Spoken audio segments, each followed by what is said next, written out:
नमस्कार मित्रांनो, मी विकास जाधव। मित्रांनो, आज मी तुम्हाला आर्थिक प्रगतीचा मार्ग निवडण्यासाठी ससा आणि कासव यांची गोष्ट सांगणार आहे। ही गोष्ट तुम्ही सगळ्यांनी अनेक वेळा ऐकलेली आहे, परंतु आज मी तुम्हाला ही गोष्ट थोड्या वेगळ्या पद्धतीने सांगणार आहे। तेव्हा लक्षपूर्वक ऐका आणि कुटुंबातील लहान मोठ्यांनाही ऐकवा। तर मित्रांनो, या गोष्टीमध्ये ससा या शब्दाचा अर्थ तुम्हाला इक्विटी म्हणजे शेअर्स आणि म्युच्युअल फंड असा घ्यायचा आहे, तर कासव या शब्दाचा अर्थ तुम्हाला बँक एफडी आणि लिक्विड फंड असा घ्यायचा आहे।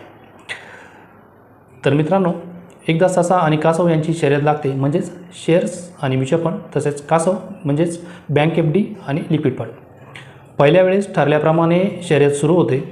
ससा धावू लागतो। थोडे अंतर दूर गेल्यानंतर कासव खूप दूर राहिले, म्हणून ससा विश्रांती घेण्याचे ठरवतो, म्हणजेच प्रॉफिट बुक करण्याचे ठरवतो। तर कासव नेहमीप्रमाणे चालतच राहते आणि शर्यत जिंकते। दुसऱ्या वेळेस ससा परत शर्यत लावतो आणि ठरल्याप्रमाणे ससा धावू लागतो आणि शर्यत जिंकतो, म्हणजेच न थांबता ससा शर्यत जिंकतो।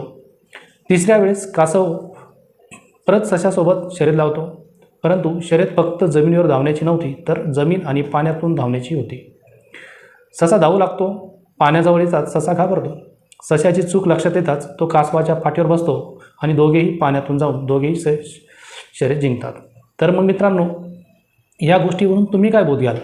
ससासोबत गेलात तर अडचणी येऊ शकतात आणि कासवासोबत राहिलात तर वेळ अधिक लागेल। आणि जर तुम्हाला आर्थिक प्रगतीच्या वाटेवर वेळेत तुमचे ध्येय उद्दिष्ट पूर्ण करायचे असेल, तर सशाला म्हणजेच शेअर आणि म्युच्युअल फंड, तसेच कासवाला म्हणजेच बँक एफडी आणि लिक्विड फंड, या दोघांना सोबत घेऊन आर्थिक प्रगती करावी लागेल। या दोघांच्या सहाय्याने तुम्ही आर्थिक प्रगती करू शकता आणि तुमचे आर्थिक ध्येय उद्दिष्ट वेळेत पूर्ण करून तुमचे जीवन सुलभ सुंदर बनवू शकता। आणि जर तुम्हाला तुमचे आणि तुमच्या कुटुंबाचे जीवन सुंदर बनवायचे असेल, तर आजच आमच्याशी संपर्क साधा आणि तुमच्या आर्थिक प्रगतीला न्याय द्या। धन्यवाद।